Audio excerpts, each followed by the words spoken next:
हिमविद्या पाठशाला में आप सभी का स्वागत है। उत्तराखंड का समग्र राजनीतिक इतिहास जो कि अजय रावत सर द्वारा लिखा गया है, इसकी एक सीरीज़ मैं आप लोगों के साथ शेयर कर रही हूँ।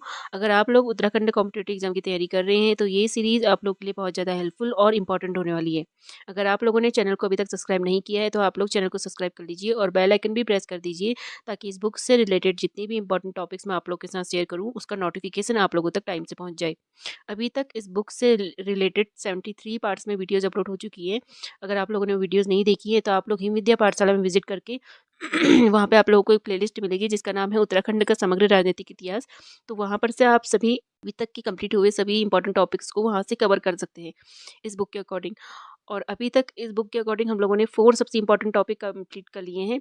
जैसे उत्तराखंड का एक सामान्य परिचय हम लोगों ने कंप्लीट कर लिया है। साथ ही हम लोगों ने कुमाऊँ में चंद्र राजवंश, गढ़वाल में परमार वंश और गोरखा शासन को पूरा कंप्लीट कर लिया है। तो उन सभी के नोट्स आप लोगों को इसी प्लेलिस्ट में मिल जाएंगे। इस वक्त हमारा चल रहा है ब्रिटिश प्रशासनिक व्यवस्था चल रहा है, जिसके अंतर्गत हम लोगों ने इससे पहले काफ़ी टॉपिक हम लोग कवर कर चुके हैं। जैसे 1815 में जब अंग्रेजों ने कुमाऊं और गढ़वाल में अपना शासन शुरू किया था, तो उस वक्त उन लोगों ने कुछ न्याय व्यवस्था यहाँ पर को स्थापित करी। तो उन न्याय व्यवस्था को हम लोगों ने पढ़ा, उसके अंतर्गत जो नियम इसमें निर्धारित किए गए थे अंग्रेजों द्वारा, तो उसको भी हम लोगों ने जाना। साथ ही फिर हम लोगों ने वन आंदोलन से संबंधित कुछ टॉपिक पे अभी हम लोग कवर कर रहे हैं। तो इसमें जो लास्ट जो हम लोग टॉपिक कवर किया था, उसमें हम लोगों ने वृक्षण को विलाप नामक एक कविता हम लोगों ने पढ़ी, जो प्रसिद्ध कवि गौरदा जी के द्वारा लिखी गई थी। तो वृक्षों से संबंधित कुछ नियम भी हम लोगों ने इसके अंतर्गत जाने हैं, तो उन सभी वीडियोज़ को आप लोग प्लेलिस्ट में जाकर देख सकते हैं, ठीक है। तो लास्ट जो हमारा टॉपिक हुआ था वृक्षण का विलाप, तो ये यहाँ पर को लास्ट कंप्लीट हो गया था। तो अगर आप लोगों ने वीडियो नहीं देखी है तो आप लोग उस वीडियोज़ को ज़रूर देखिएगा। शुरू करते हैं आज का टॉपिक। आज हम इससे आगे कवर करेंगे।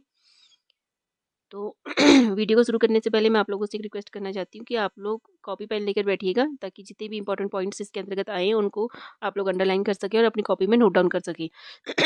लास्ट जो हमारी कविता थी, वो टॉपिक था, वो था वृक्षण का विलाप।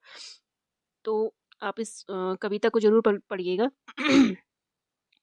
इससे आगे हम आज शुरू करने जा रहे हैं। तो डॉक्टर आलोक पांडे का मत है कि सरकार की अनदेखी और राष्ट्रीय आंदोलन की लहर ने वन आंदोलन को अधिक व्यापक बना दिया। ठीक है, ग्रामीणों ने अपनी वन समस्या के विरोध में 1930-31 में पुनः वनों में आग लगाई। ठीक है। सरकार की अनदेखी और राष्ट्रीय आंदोलन की लहर ने वन आंदोलन को अधिक व्यापक बना दिया। ठीक है, तो 1930 और 31 में फिर से वनों में आग लगाई गई। सन 1930 में पूरे वर्ष गांव वालों ने वन कर्मचारियों के साथ मारपीट की तथा जानलेवा धमकियां दी। 1930 में 1930 की गर्मियों में बागेश्वर के पास पुनर्जीवित वन क्षेत्र में आगजनी हुई। ठीक है, क्योंकि गर्मियों के टाइम पे बहुत जल्दी आग पकड़ती है, और बागेश्वर के पास जितने भी वन थे उन सभी को जला दिया गया था। 63 अग्निकांडों में से, जिनमें 15,591 एकड़ क्षेत्र जला था, 58 पूर्वी तथा पश्चिमी अल्मोड़ा वन प्रभाग में हुए थे। 1921 की तरह ही ग्रामीणों ने सरकार द्वारा नियंत्रित क्षेत्र में सर्वाधिक क्षति पहुंचाई जा सकने वाले हिस्सों को अपनी योजना का निशाना बनाया। इस प्रकार पुनर्जनित चीड़ वनों का 21% क्षेत्र जलकर नष्ट हो गया। पुनर्जनित चीड़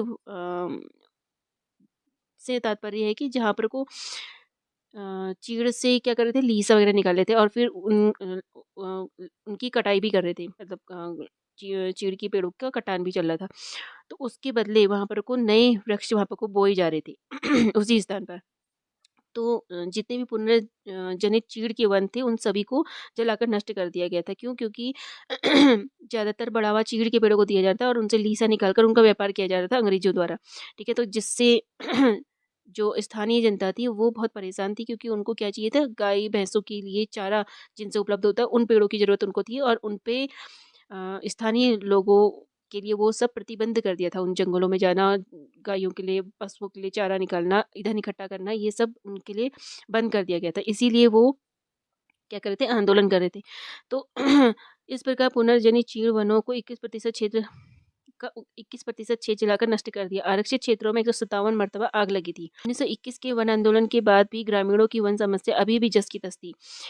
1921 के वन आंदोलन के बाद, मतलब जब कुली बेगर आंदोलन का अंत हुआ था। 1921 में कुली बेगर आंदोलन का अंत हुआ था। कब? जनवरी के महीने में, जब मकर संक्रांति आती है। तो उसी से प्रेरणा लेकर उन्होंने क्या करा था कि जब कुली बेगर आंदोलन उनका सफल हुआ था, तो उन्होंने वन आंदोलन पे भी जोर डाला। और लेकिन उसमें क्या हो रही थी, बहुत ज़्यादा समस्या आ रही थी वन आंदोलन के अंतर्गत, क्योंकि सरकार उनकी बिल्कुल भी सुनने के लिए तैयार नहीं थी तभी। तो जांच पड़ताल से पता चलता है कि 1926 से 1933 तक वन कानूनों के उल्लंघन में वृद्धि हुई। इस समय आंदोलन का प्रमुख क्षेत्र व प्रेरणा स्रोत सल्ट था। सल्ट क्षेत्र में जागृति का श्रेय पुरुषोत्तम उपाध्याय तथा लक्ष्मण सिंह अधिकारी को जाता है। इन्होंने इन्होंने ही इस क्षेत्र में ग्रामीण जनता को का नेतृत्व किया। सल्ट वासियों ने वन ठेकेदारों के साथ काम करने तथा वन संबंधी सभी कार्यों का विरोध करने का निश्चय किया। आंदोलनकारियों ने वनों में कार्य करने वाले श्रमिकों को भी कार्य करने से रोका। 30 नवंबर 1930 को सल्ट से 404 सत्याग्रहियों का जुलूस मुहान की ओर चला। पुलिस अधीक्षक ठाकुर सिंह रानीखेत के एडिशनल मजिस्ट्रेट गोविंद राम काला तथा पटवारियों ने आंदोलनकारियों को रोकने का प्रयास किया। न मानने पर पुलिस ने अहिंसक आंदोलनकारियों पर लाठीचार्ज किया तथा 58 लोग एक छोटे से कमरे में डाल दिए गए। ठीक है, तो इतना ज़्यादा अत्याचार बढ़ गया था उस समय। वनों से जुड़ा जो आंदोलन है वो बहुत ज़्यादा महत्वपूर्ण हो जाता है आप लोगों की हिस्ट्री के अंतर्गत, क्योंकि बहुत ही लंबे समय तक चलने वाला आंदोलन माना जाता है ये। और बहुत ज़्यादा कष्ट भी इसमें उठाए गए हैं आंदोलनकारियों द्वारा। तो उनको 58 लोगों को क्या करा, कमरे के अंदर बंद कर दिया। यह कमरा इतने लोगों के लिए अत्यंत छोटा था। रात भर आंदोलनकारी खड़े ही रहे।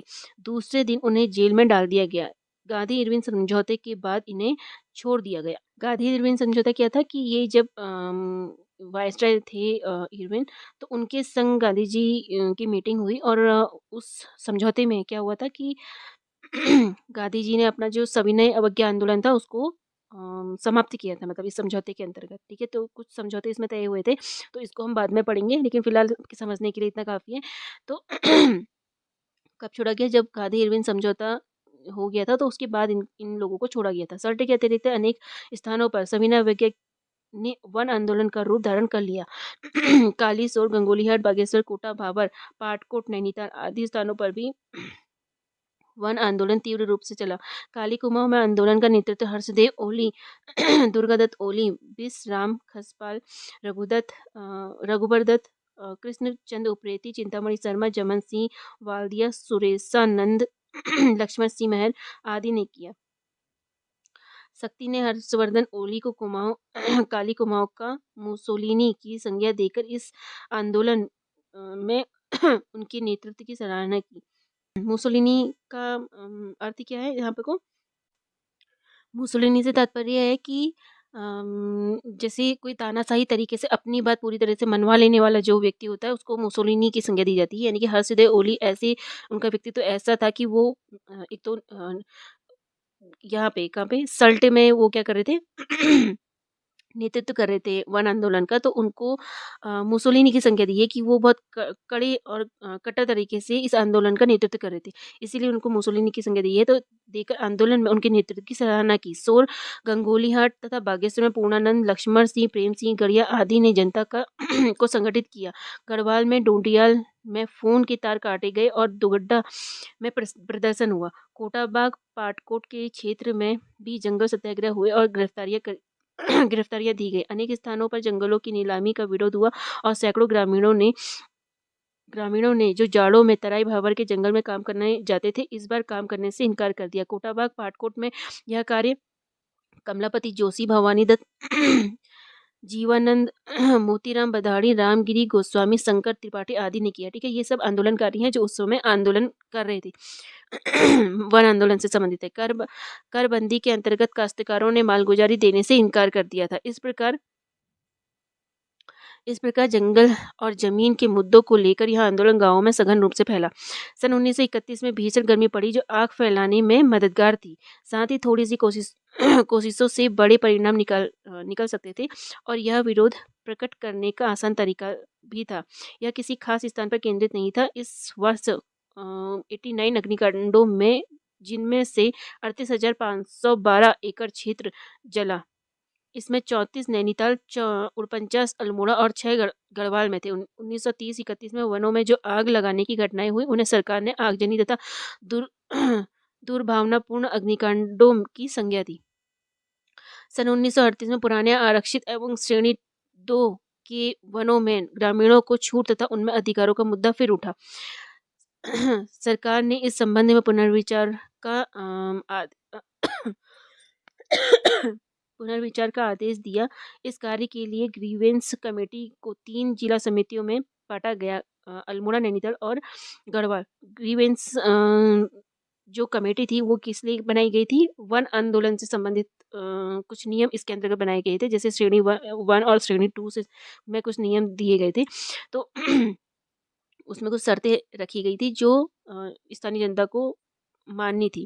ठीक है, दोनों की बात इसमें रखी गई थी, यानी कि सरकार की बातों को भी ध्यान में रखा गया था और आम जनता की बातों को भी ध्यान में रखा गया था। कुछ स्थानों को उनके लिए खोल दिया गया था, लेकिन जो स्थानीय जनता थी वो चाहती थी कि पूर्ण जो पहला अधिकार था वही हमको वापस मिलना चाहिए। तीनों जिलों के लिए फॉरेस्ट ग्रीवेंस कमेटी के अलग अलग दल बनाए गए और 1939 को report N investigation into the villagers rights in the reserve forest of Kumaon के नाम से प्रकाशित हुई। इनमें चारण संबंधी नियमों को थोड़ा लचीला बनाए जाने को कहा गया था। 1941 में विधि द्वारा चारण नियमों में थोड़ी सी ढील दी, लेकिन आंदोलन की अगली लहर 1942 में भारत छोड़ो आंदोलन के दौरान प्रकट हुई। ठीक है, हड़ताल और प्रदर्शन पर पुलिस और जनता के बीच टकराव हुआ, गोलियां चली, लोग मारे गए। इस बार भी विद्रोह में प्रमुख निशाने पर वन विभाग ही था।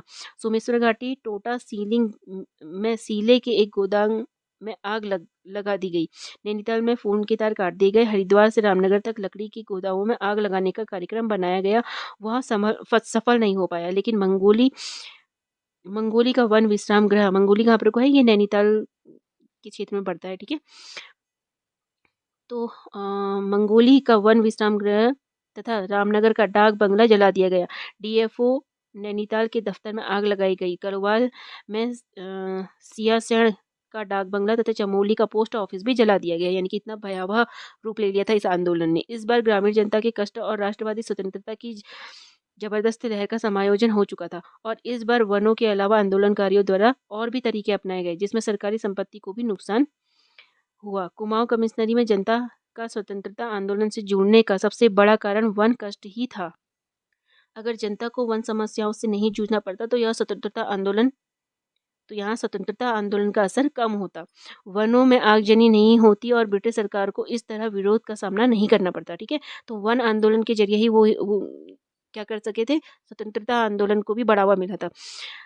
अब जो टिहरी रियासत है, टिहरी रियासत में वन प्रबंधन एवं वन आंदोलन से संबंधित कुछ बातें इसमें दी गई हैं कि जिस वक्त ये सब कुछ चल रहा था, वन आंदोलन जो और क्षेत्रों में चल रहा था, उस वक्त टिहरी रियासत, क्योंकि टिहरी रियासत तो अलग कर दी गई थी ना, टिहरी रियासत बना दी गई थी अंग्रेजों द्वारा 1815 में, जब वो लोग यहाँ पे को आए थे। तो फिर क्या हुआ था? तो टिहरी रियासत में वन आंदोलन का क्या प्रभाव पड़ा उसको देखते हैं। टिहरी रियासत के वन संबंधी इतिहास की जानकारी हमें 1840 से मिलना शुरू होती है, जब 1840 में तत्कालीन टिहरी रियासत के राजा द्वारा विल्सन नामक व्यक्ति को आखेट करने एवं वन उपज निकालने के लिए वनों को पट्टे यानी कि लीज पर दिया गया। विल्सन कौन था? ब्रिटिश व्यापारी भी कहा जाता है इसे, यानी कि पहले ब्रिटिश व्यापारी बनने से पहले ये ब्रिटिश सेना में सैनिक था। फिर किसी कारणवश क्या करा उन्होंने, ब्रिटिश सेना छोड़ दी और फिर वहाँ से भागकर कहाँ आ गए थे? उत्तराखंड की दुर्गम पहाड़ी क्षेत्र में आ गए थे और हरसिल की पहाड़ियों की तरफ इन्होंने अपना वहीं पर को रहा करते थे, हरसिल की पहाड़ियों की तरफ। तो वहाँ पर टिहरी रियासत के जो राजा थे उन्होंने क्या करा, विल्सन को ठेकेदारी के रूप में वहाँ पर को आखेट करने और वन उपज निकालने के लिए वनों को क्या कर दिया, पट्टे में दे दिया। ठीक है, इसके बदले विल्सन राजा को मामूली नजराना भेंट करता था, वहाँ से वो कुछ व्यापार करता था लकड़ियों का, पेड़ों का, और वहाँ से जो भी वो कमाता था उसका कुछ नजराना कहाँ देता था? राजा को देता था। सन 1850 में नजराने के तौर पर दिए पट्टे यानी कि लीज का समय समाप्त हो गया और उसने दूसरा पट्टा मुख्य एवं गौड़ वनोपज निकालने हेतु मात्र 400 रुपये वार्षिक की मामूली राशि पर दिया था। यह पट्टा मात्र हरसिल के उपरांत पड़ने वाली भागीरथी घाटी के वनों का था। सन 1840 से 1850 तक विल्सन ने इन 10 वर्षों में मात्र इमारती लकड़ी के लिए वनों को कटान किया, परंतु बाद के वर्षों में रेल स्लीपर बनाने हेतु देवदार के पेड़ों का अत्यधिक व अविवेकपूर्ण दोहन किया। ठीक है, पहले से ही वो क्या कर रहा था, हरसिल की जो पहाड़ियाँ थी उस तरफ जो भागीरथी घाटी थी वहाँ पर को वनों का उसने काफ़ी काफ़ी टाइम क्या किया था, व्यापार किया था। फिर बाद में उसने रेल स्लीपर के लिए, क्योंकि उस वक़्त रेल लाइन पड़ रही थी, तो रेल के स्लीपर जो होते हैं ना, यानी कि जो पटरी के नीचे जो बिछाए जाते हैं, पटरियों के नीचे बिछाए जाते हैं, तो उनके लिए वहाँ पर लकड़ियों का कटान करना शुरू करा और अंग्रेज़ों के संग व्यापार करना शुरू करा, और वहाँ से उसने बहुत ज़्यादा पैसा कमाया। विल्सन ने पहली बार जैन मार्केट से लकड़ियों की ढुलाई का चलन शुरू किया, क्योंकि पहाड़ी क्षेत्र था। पहाड़ी क्षेत्र से तराई क्षेत्र में ये लकड़ियाँ वगैरह पहुँचाना बहुत ही मुश्किल का सामना होता था, क्योंकि यातायात का कोई साधन नहीं था, पहाड़ी क्षेत्र थे, और बहुत ज़्यादा जानकारी भी नहीं थी। तो विल्सन ने ही क्या करा, जल मार्ग के रास्ते क्या करा, उसने लकड़ियों की ढुलाई करनी शुरू करी। कैसे करी? यह परिवहन की बिल्कुल नई और अत्यंत सस्ती तकनीक थी। उसके मजदूर देवदार और चीड़ के वृक्षों को काटकर उन्हें गिरटे यानी स्लीपर के रूप में परिवर्तित करके नदी में डाल दिया करते थे। यानी कि जो भागीरथी नदी थी उसमें डाल देते थे, और भागीरथी नदी के बहाव के साथ सारी जितने भी गिरटे थे वो पानी के संग बहकर सीधे हरिद्वार की तरफ पहुंच जाते थे। ठीक है। और ये नदी की धारा में बहकर चुने गए स्थानों में पहुंच जाया करते थे। उस समय सड़कों के अभाव के कारण विल्सन ने लकड़ी की ढुलाई हेतु नदी का प्रयोग किया एवं अनुपम एवं प्रयोग कर एक अनुपम और अनोखा उदाहरण प्रस्तुत किया। यह उसके दिमाग की विलक्षणता ही थी जिससे उसे बेहद अमीर व्यक्ति बना दिया था। उसने अपने मजदूरों के लिए सिक्के चलाए थे। ठीक है। उसने मजदूरों उसके मजदूर उसे राजा विल्सन भी कहते थे। भारत के कई भारत के कई हिस्सों में बिछे रेलवे ट्रैक पर उसके द्वारा भेजे गए देवदार के स्लीपर लगाए गए। सन 1864 में भी विल्सन का पट्टा समाप्त कर दिया गया, और अगले वर्ष सन 1865 में राजा भवानी शाह ने उत्तर पश्चिम प्रांत की सरकार को रियासत के लगभग सभी वर्णों का पट्टा मात्र 10,000 वार्षिक की धनराशि पर 20 वर्ष के लिए दे दिया। लेकिन वह लेकिन यह पट्टा 1 मई 1864 से प्रभाव में माना गया। हालांकि बाद में इस पट्टे का समय 1 वर्ष के लिए बढ़ाया गया, जो 1885 को समाप्त हुआ, और इस बीच वनों का भारी दोहन हुआ। रेल स्लीपर बनाने के लिए बहुत ज़्यादा वनों को काटा गया। ठीक है, नुकसान पहुंचाया गया। सन 1885 में पट्टे का पुनः नवीनीकरण हुआ। नवीनीकरण 12,000 वार्षिक किराए पर किया गया। अब यह पट्टा मात्र रियासत के दक्षिण में स्थित टोंस और पावर घाटी के 64.5 वर्ग मील क्षेत्र में फैले देवदार के वन तथा शिवपुरी के साल व अन्य प्रजातियों के वनों का था। लेकिन 2 साल बाद शिवपुरी के वन इससे हटा दिए गए। 1 मई 1885 को वनों के आर्थिक महत्व को समझते हुए टिहरी राज्य ने एक वन रक्षक के अधीन वन विभाग की स्थापना की। अब क्या हुआ, 1 मई 1885 को जब बहुत ज़्यादा वनों का नुकसान हो गया, वन काट दिए गए, तो 1 मई 1885 को क्या करा, टिहरी रियासत ने वनों के आर्थिक महत्व को समझते हुए, क्योंकि वनों से हमें क्या मिलती है, ऑक्सीजन मिलती है, और वन ही जीवन है। ये इसको समझते हुए क्या करा, वनों के आर्थिक महत्व को समझते हुए टिहरी राज्य ने क्या करा, एक वन संरक्षक के अधीन वन विभाग की स्थापना की, जिसके अंतर्गत 4 रेंजों एवं 23 बीटों की स्थापना की गई। इन सब प्रयासों के फलस्वरूप वनों में संरक्षण व सुधार, कृषि हेतु वृक्षों के अनियंत्रित पातन रोक, अग्नि सुरक्षा, देवदार के रोपवन व समुपयोजन को नियमित किया गया। बिना अनुमति के मूल्यवान वृक्ष का पातन रोका गया। टिहरी दरबार की आज्ञा के बिना स्थान परिवर्तित कृषि पर रोक लगाई गई। चराई शुल्क लगाने से पशुओं की चराई पर भी रोक लग गई। व्यवस्थित रूप से वन प्रबंधन वास्तव में 1897 में शुरू हुआ। ठीक है, जब पंडित केशवानंद की प्रतिनियुक्ति उत्तर पश्चिमी प्रांत से 1 जनवरी 1897 को टिहरी राज्य में की गई। पंडित केशवानंद ने वन क्षेत्रों के प्रबंध में अमूल्य योगदान दिया। उनके द्वारा सन 1899 तक देवदार, साल, पापड़ी, चीड़ वनों का सीमांकन कराया गया, जिसका ग्रामीणों द्वारा विरोध भी किया गया। पंडित केशवानंद के प्रयासों से क्रमबद्ध वन संरक्षण एवं प्रबंधन आरंभ किया गया। वृक्षों का पातन वन वर्धन पद्धति से किया गया।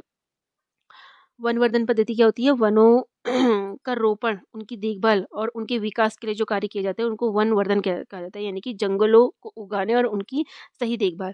ठीक है, तो ये सभी कार्य किए गए।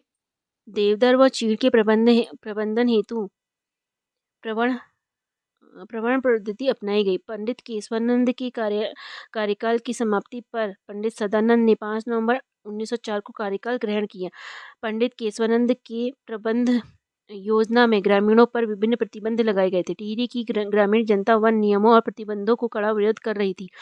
1897 से ही वनों हेतु अनेक नियम बनने लगे। शाखा कर्तन नियम यानी कि जो सूखी डालियां वगैरह होती है उनका कटान करना, और जो लंबी जो शाखाएं हो जाती हैं उनका कटान करना। ठीक है। तो पशुचारण संबंधी नियम, वनों को आग लगाने पर प्रतिबंधन और स्थान परिवर्तित कृषि पर अंकुश तथा ग्रामीणों के वनाधिकारों को सीमित किए जाने से रोष उत्पन्न हो रहा था। ठीक है। वनों के सीमांकन होने से नाराज जनता इसे अपने हकों पर कब्जा मान रही थी। यानी कि वही बात जो हमने पहले भी पढ़ी थी कि जो वन आंदोलन किस लिए शुरू हुआ था, क्योंकि जनता से उनके परंपरागत जो दैनिक जीवन की आवश्यकता संबंधी जो हक था उसको छीना जा रहा था। वो मतलब जनता का ये कहना था कि हमारी जो पीढ़ियाँ, मतलब हम पीढ़ी से क्या कर रहे हैं, जंगलों पे हमारा पूर्ण अधिकार है। हम जब मर्जी चाहे अपने पशुओं को जंगल में चरने के लिए भेज सकते हैं, वहाँ से ईंधन प्राप्त कर सकते हैं। लेकिन अब उनके जो ये हक था उसको उस पे प्रतिबंध लगा दिया गया था। और ऐसा टिहरी रियासत में भी किया गया वनों को बचाने के लिए। लेकिन जनता में बहुत ज़्यादा आक्रोश फैल गया था कि हमसे हमारा हक छीना जा रहा है। पहाड़ी जनता में गहनता, क्योंकि उस वक्त की जो जनता थी वो पूर्ण रूप से जंगलों पर ही डिपेंड थी। खाना पकाने से लेकर जंगलों में पशु को चराने से लेकर, और उनका ये मानना था कि जंगलों में अगर चारण के में भी जो प्रतिबंध लगाया गया था उससे क्या हो रहा है कि पशुओं को क्या नहीं मिल रही है, पर्याप्त मात्रा में उनका भोजन उनको प्राप्त नहीं हो पा रहा है, जिससे वो अच्छा दूध नहीं दे पा रहे हैं, और दूध नहीं मिल पा रहा है तो घी वगैरह नहीं बना पा रहे, दही वगैरह नहीं बना पा रहे। तो इससे उनको बहुत कष्टों का सामना करना पड़ रहा था इन प्रतिबंधों के कारण। तो इसी वजह से ये आंदोलन हुआ था। पहाड़ी जनता में गहराता असंतोष 1906 में प्रथम बार खुलकर सामने आया। टिहरी शहर से लगभग 24 किलोमीटर की दूरी पर स्थित चंद्रवदनी मंदिर के आसपास के वनों का निरीक्षण 27 दिसंबर 1906 को किया गया। यह निरीक्षण वनों को आरक्षित करने की तैयारी हेतु किया जा रहा था। अगली सुबह वन अधिकारियों के तंबू के आगे लगभग 200 ग्रामीणों ने लाठी डंडों सहित भूमि पर अपना अधिकार जताया। इतना ही नहीं, ग्रामीणों ने वन संरक्षक पर आक्रमण भी किया। ठीक है। वो ऐसा क्यों कर रही थी, क्योंकि उनके जो वनों में जो क्षेत्र थे जहाँ से वो लकड़ियाँ काट के लाते थे, जहाँ पर वो पशु को चराते थे, कहीं पे कृषि करते थे, उन सब पर प्रतिबंध लगा दिया गया था धीरे-धीरे, ताकि वनों को बचाया जा सके। लेकिन स्थानीय जनता इसके लिए बिल्कुल भी तैयार नहीं थी। वास्तव में ग्रामीण वन संरक्षक के प्रति वन नियम लागू होने के कारण रोष रखते थे। उन्होंने वन संरक्षक का तंबू फाड़ दिया और बंदूक तोड़ दी, किंतु वन संरक्षक जैसे तैसे वहां से भागने में सफल हुए। अगले दिन राजा ने अपने भाई को सशस्त्र सेना के साथ विरोध रोकने के लिए भेजा। नेताओं को बंदी बनाया गया, परंतु जब सारे प्रयास असफल होते दिखाई दिए, अम, तब राजा ने ब्रिटिश सरकार से मदद की गुजारिश लगाई। परंतु ब्रिटिश सरकार ने कोई सहायता यह सोचकर नहीं भेजी कि यदि उन्होंने हस्तक्षेप किया तो जनता राजा को कमजोर समझेगी और विद्रोह और अधिक तीव्र हो जाएगा। परंतु शीघ्र ही असंतोष की यह अग्नि बुझ गई। कुमाऊं कमिश्नरी में वन समस्या को लेकर हो रहे कड़े विरोध का असर यहाँ भी होने लगा, जो 1930 में रवाई कांड के रूप में परिलक्षित हुआ। ठीक है। रवाई कांड के बारे में हम आगे और अच्छे से पढ़ेंगे। तो रवाई कांड का आप लोगों को पता होगा कि वहाँ पर क्या हुआ था कि कई जो आंदोलनकारी थे उन पे लाठीचार्ज भी हुआ था और उन पे गोली भी चला दी गई थी। रवाई कांड को एक तरफ से जलियांवाला बाग कांड भी कहा जाता है। जिस तरीके से जलियांवाला बाग कांड जब हुआ था, जलियांवाला बाग में 13 अप्रैल 1919 में जब ये पंजाब में हुआ था, तो वहाँ पे भी आंदोलनकारी इकट्ठा हुए थे अपनी बात मनवाने के लिए। तो लेकिन जनरल डायर ने क्या किया था, उन पे उन सभी नियतों पर और आंदोलनकारियों पे गोलियां चला दी थी, और कई आंदोलनकारी वहाँ पर को शहीद हो गए थे। तो वही सेम टू सेम रवाई क्षेत्र पर भी हुआ था। तो वहाँ पे भी आंदोलनकारी अपनी बात मनवाने के लिए 1930 में अपनी बात मनवाने के लिए वहाँ पे इकट्ठा हुए थे, और आपस में बैठकर वो चर्चा कर रहे थे। एक पंचायत सी उन्होंने लगाई हुई थी, वहाँ पे वो चर्चा कर रहे थे। लेकिन अ, रवाई कांड के समय वहाँ पर का राजा कौन था? नरेंद्र शाह था, और नरेंद्र शाह उस वक्त वहाँ नहीं था। मतलब वो ऐसा कहा जाता है कि जब ये रवाई कांड हुआ उस वक्त जो नरेंद्र शाह था वहाँ का राजा, वो यूरोप गया हुआ था। ठीक है, विदेश यात्रा पे। तो वहाँ पर को जो प्रधानमंत्री था, दीवान था, चक्रधर जुयाल नाम था उसका। तो उसने क्या करा था, उन नियति जो आंदोलनकारी थे उन पे गोलियां चलवा दी थी। ठीक है। तो जिस वजह से कई आंदोलनकारी वहाँ पर को शहीद हुए थे, ठीक है। तो इसके बारे में हम बाद में आगे और डिटेल में पढ़ेंगे। तो रवाई में जिस आंदोलन की अभिव्यक्ति हुई वह रियासत की तमाम दमनकारी नीतियों, नौकरशाहों, बेगार, प्रभु सेवा और अतिरिक्त बड़े करों के विरुद्ध था, ठीक है। तो रवाई कांड किससे संबंधित था? वहाँ पर को जो तमाम दमनकारी नीतियाँ उन लोगों ने बनाई हुई थी, नौकरशाहों, बेगार, जो वहाँ पर कुली बेगार का कार्य वहाँ पे कराया जाता था, जनता को परेशान किया जाता था, उन सभी चीज़ों से परेशान होकर वहाँ पर को अपने हक और अपने परेशानियों को लेकर वो आंदोलन कर रहे थे। तो जिस वजह से ये रवाई कांड हुआ था। नई वन व्यवस्था 1927-28 के अंतर विरोधी तथा रवाई क्षेत्र की प्रजा के स्वभाव में अवश्य ही असंतोष को अतिरिक्त त्वरा प्रदान की गई। रवाई में उत्पन्न रोष और आंदोलनकारी गतिविधियों को बेहद ही गुप्त रूप से प्राप्त कर अपने पत्र में प्रकाशित कर रहा था। रवाई तथा रियासत के लोग चोरी छिपे रवाई के समाचार पत्र के माध्यम से बिना किसी नाम के भेजते थे। गढ़वाली में प्रकाशित रवाई के किसी व्यक्ति का रवाई प्रांत में असंतोष शीर्षक लेख इस नई वन नीति के विरोध स्वरूप उभर रहे व्यापक असंतोष को व्यक्त कर रहा था। यानी कि उस वक्त जो जो पत्रिकाएं थे उनमें अपना रोष वहाँ पे व्यक्त कर रहे थे बिना अपने नाम को लिखे, ठीक है। कहा जाता है कि नए बंदोबस्त के मुताबिक रवाई में जिसकी इस समय 100 भेड़ें हैं वह 10 रखेगा, ऐसा नियम बना दिए गए, ठीक है। और एक जोड़ी बैल रखेगा, एक गाय और एक भैंस रखेगा। टिहरी के दीवान राय पंडित चक्रधर जुयाल की दीवानगिरी में यहाँ की प्रजा के हक जो सैकड़ों वर्षों से चले आ रहे हैं ये छीने जा रहे थे, ठीक है। तो वहाँ का दीवान कौन था? चक्रधर जुयाल था, और इसने बहुत ज़्यादा अत्याचार कर रखे थे अपनी टिहरी रियासत का। ये दीवान था। उस समय दीवान जो पद होता है वो प्रधानमंत्री का होता है, और राज्य की प्रशासनिक व्यवस्था का कड़ा नियंत्रण इसी के हाथ में था। इसकी दमनकारी नीतियाँ और कठोर निर्णयों के कारण जनता बहुत परेशान थी और उनमें बहुत भय फैल गया था। तो इन लोगों ने क्या किया, पत्रिकाओं में अपनी जो परेशानियाँ थी वो सारी लिख रहे थे, ठीक है। तो टिहरी के दीवान राय पंडित चक्रधर जुयाल की दीवानगिरी में यहाँ की प्रजा के हक जो सैकड़ों वर्षों से चले आ रहे थे ये छीने जा रहे थे। रवाई की प्रजा का धन भेड़ बकरी ही था। इन ढड़कियों का कहना है कि प्रजा को तंग कर जंगलात की आमदनी बढ़ाकर बड़ी बड़ी तनख्वाहों में खर्च करना ठीक नहीं, और इनकी इनकी और भी कई छोटी छोटी मांगे हैं। रियासत में राजा कीर्ति शाह के शासनकाल में काठ कोरालों में आलू चौलाई बोने, जंगलों में पशु चारण, पत्थर पटाल निकालने पर कोई प्रतिबंध नहीं था। मकान बनाने के लिए ग्रामीणों को निःशुल्क पेड़ दिए जाते थे। नरेंद्र शाह के शासनकाल में जब रियासत व वन अधिकारी पदमत्ता खतूड़ी प्रशिक्षण के लिए फ्रांस गए, और जब वे फ्रांस से लौटे तो उन्होंने जंगल से जुड़ी सुविधाओं पर प्रतिबंध लगाने के लिए नाप खेती के मिलान पर मुनारबंदी प्रारंभ कर दी। परगना रवाई के ग्रामीण निवासी के आने जाने के मार्ग, खलिहान व पशुओं के को बांधने का स्थान, गौशाला भी वनों की सीमा के अंतर्गत आ गए थे, ठीक है। इससे स्थानीय जनता में व्यापक असंतोष फैल गया था। रवाई में उभर रहे असंतोष का एक कारण यह भी था कि जब 1930 में जाड़ों में संयुक्त प्रांत का governor Malcolm heli Narendra Nagar में अस्पताल की नींव रखने वाला था, तो रियासत के कोने कोने में जनता के लिए नरेंद्र नगर पहुंचने की राजज्ञा जारी हुई। तब वहां रवाई तथा अन्य प्रांतों से आए हुए लोगों के साथ बहुत बुरा सलूक हुआ। यानी कि जब अस्पताल की नींव रखी जा रही थी तो उस मतलब टिहरी रियासत के कोने कोने से जनता को कहाँ पहुंचने के लिए कहा, यहाँ नरेंद्र नगर में, ठीक है।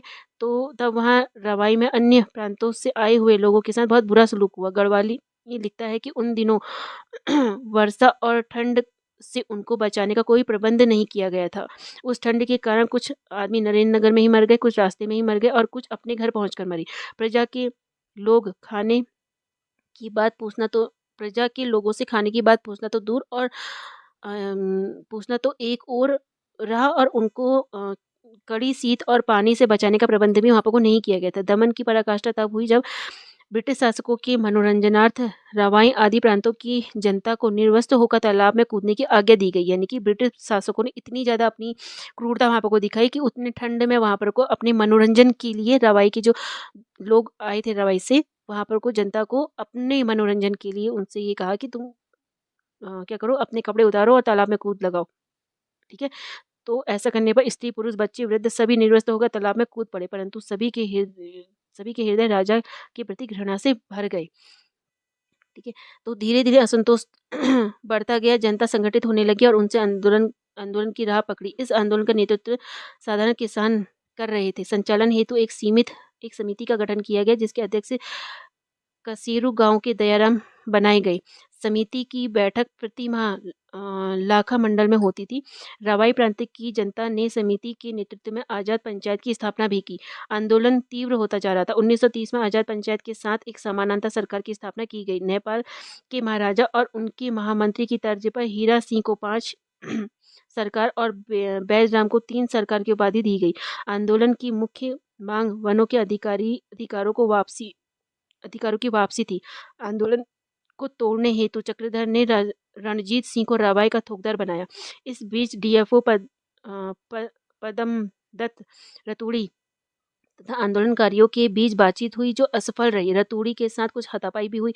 20 मई 1930 को एसडीएम सुरेंद्र दत्त शर्मा, डीएफओ पद्मदत्त रतूड़ी ने जनता पर गोली चलाई, जिससे धूम सिंह व एक अन्य व्यक्ति की मृत्यु हो गई। उत्तेजित भीड़ में से किसी बहादुर व्यक्ति ने भी गोली चलाई, जिसमें एसडीएम घायल हो गया।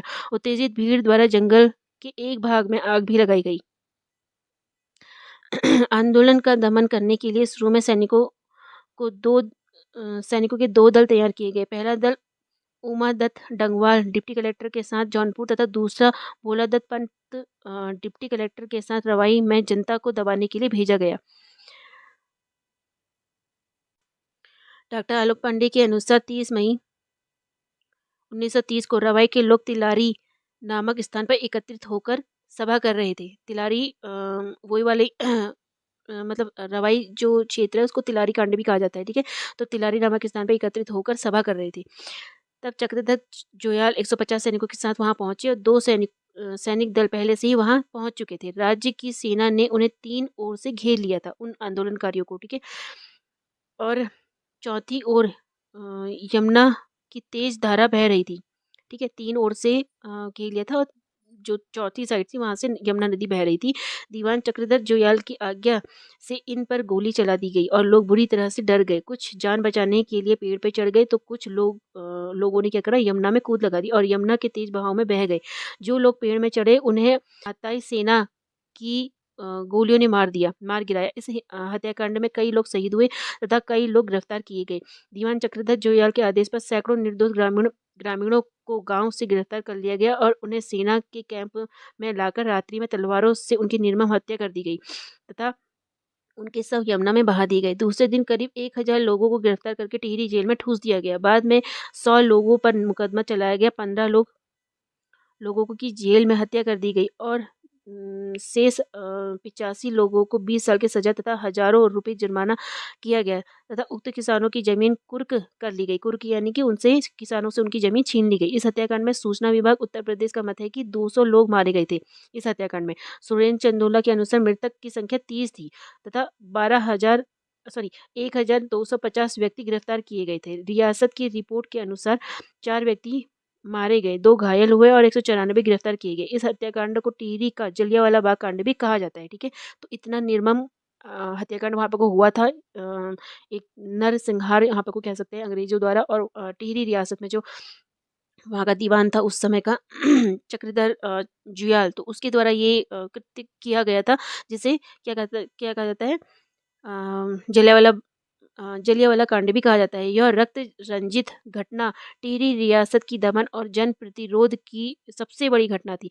रवाई आंदोलन वनाधिकारी हेतु संघर्ष के साथ साथ रियासत की दमनकारी नीति का विरोध भी था। ठीक है, जो रवाई हत्याकांड हुआ था उसमें एक तो वन अधिकारों को वापस दो, ये बात रखी गई थी। साथ ही जो जनता वहां पर को शासन प्रशासन से परेशान हो गई थी, उनकी जो द्वारा जो कर उस वहाँ चलाए गए थे और वहाँ पर को जो उस समय उन्होंने अपनी तानाशाही जो रवैया उन्होंने फैलाया हुआ था और अन्यायपूर्ण जो उन्होंने वहाँ पर को निर्णय लिए थे, कठोर निर्णय जो वहाँ पर को लिए थे, जनता को बहुत ज़्यादा परेशान कर दिया था।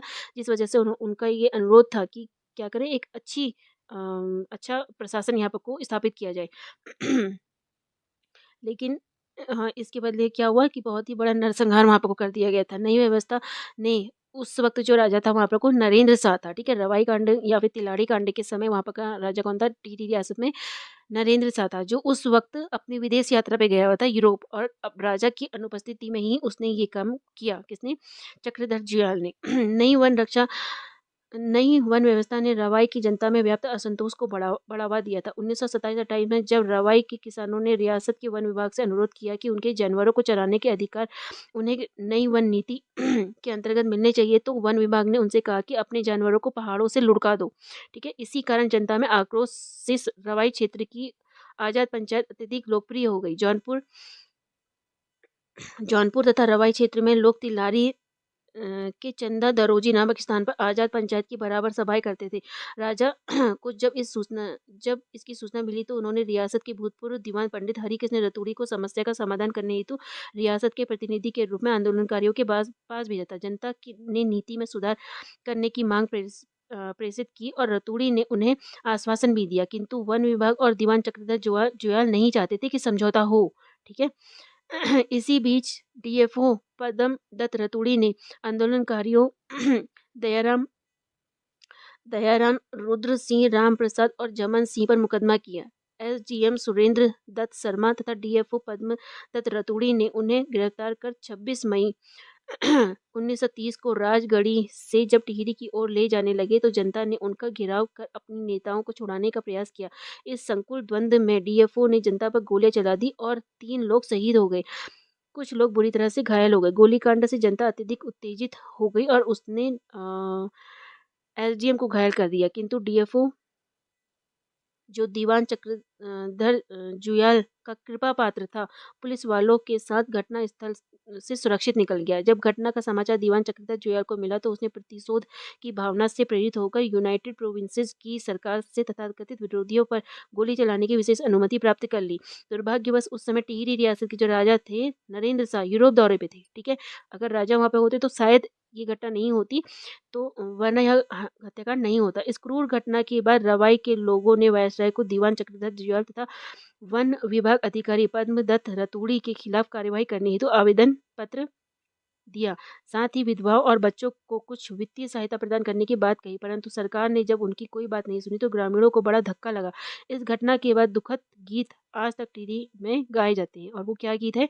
ऐसी गड़ पैसी मुंह न मार चक्रधर मेरी एकात्या भैंसी, तिमला का लाबू मुंह न मार चक्रधर मेरो बुढ़वा बाबू। कहने का तात्पर्य क्या है यहाँ पर को कि ये जो गीत है, ये टिहरी रियासत के समय हुए अत्याचारों और वहाँ के दमनकारी शासन, विशेषकर जो दीवान चक्रधर जुयाल था कि जुल्मों की याद दिलाता है, ठीक है।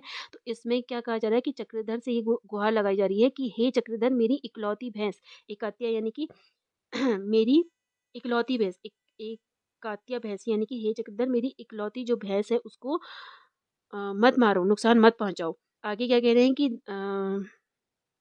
तिमला का लाभो नू मारो चक्रधर मेरे बुढ़वा बाबू, यानी कि दया की भीख मांगते हुए जनता कह रही है कि हे चक्रधर मेरे इस बूढ़े पिता को मत मारो, ठीक है।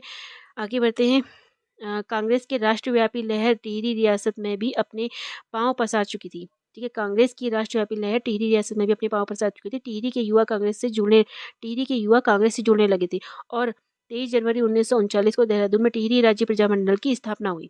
टिहरी राज्य प्रजामंडल की स्थापना कब हुई, आप लोग नोट कर लीजिएगा, 23 जनवरी 1939 को। इस संगठन को नई दिशा श्रीदेव सुमन जी ने दी। इस संगठन के नेतृत्व में टिहरी की जनता रियासत के विरुद्ध आंदोलनरत रही। आंदोलन का बड़ा कारण कहीं न कहीं वन समस्या ही था। जनता के लंबे संघर्ष के परिणाम स्वरूप 1 अगस्त 1949 को टिहरी रियासत का भारत में विलय हो गया। तो ये लास्ट लाइन आप लोग नोट कर लीजिएगा कि टिहरी का भारत में विलय कब हुआ था? 1 अगस्त 1949 को हुआ था, ठीक है। बहुत लंबा ये संघर्ष जब चला और काफ़ी कुछ सहा उस वक्त आंदोलनकारियों द्वारा सहा गया। तो उसके बाद 1 अगस्त 1949 को टिहरी रियासत भारत में विलय हो गया था। श्रीदेव सुमन कौन थे? श्रीदेव सुमन जी के बारे में आप लोग बहुत अच्छे से जानते होंगे, जिन्होंने 84 दिनों तक उपवास रखा था। किसके लिए? जनता को उनके अधिकार वापस देने के लिए, शांति व्यवस्था बनाए रखने, शांति फैलाने के लिए, क्योंकि उस वक्त जो टिहरी रियासत में जो प्रशासन था, जो शासन चल रहा था, वो बहुत ही क्रूर शासन था, और लोग जो थे वो बहुत ही परेशान हो चुके थे।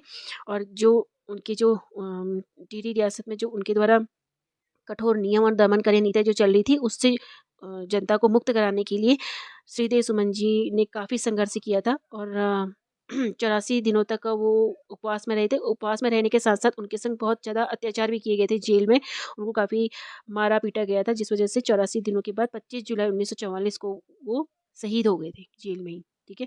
तो उन्होंने राजा के तानाशाही रवैया और अन्यायपूर्ण करों और उस समय की कुप्रथाओं का कड़ा विरोध किया था, ठीक है, श्रीदेव सुमन जी ने। तो आज का जो टॉपिक था वो हमारा यहीं पर तक रहेगा। फिर इसके आगे हम लोग उत्तराखंड में उद्यान विकास के बारे में पढ़ेंगे। तो ये क्या था, पूरा हमारा वन आंदोलन से संबंधित कुछ घटनाएँ थी जो हम लोगों ने इसके अंतर्गत पढ़ी। उम्मीद करती हूँ आप लोगों ने अच्छे से समझा होगा और आप लोग इसको एक बार और रिवाइज़ कीजिएगा, ताकि और अच्छे से आप लोगों को क्लियर हो जाए। जो नेक्स्ट वीडियो आएगी वो आएगी हमारी उत्तराखंड में उद्यान विकास, ठीक है। तो आज के लिए बस इतना ही, मिलते हैं नेक्स्ट वीडियो में। वीडियो को लास्ट तक देखने के लिए बहुत बहुत धन्यवाद। अगर वीडियो पसंद आई हो तो अपने दोस्तों के संग भी शेयर कीजिए और वीडियो को लाइक ज़रूर कीजिए। मिलते हैं नेक्स्ट वीडियो में। Thank you.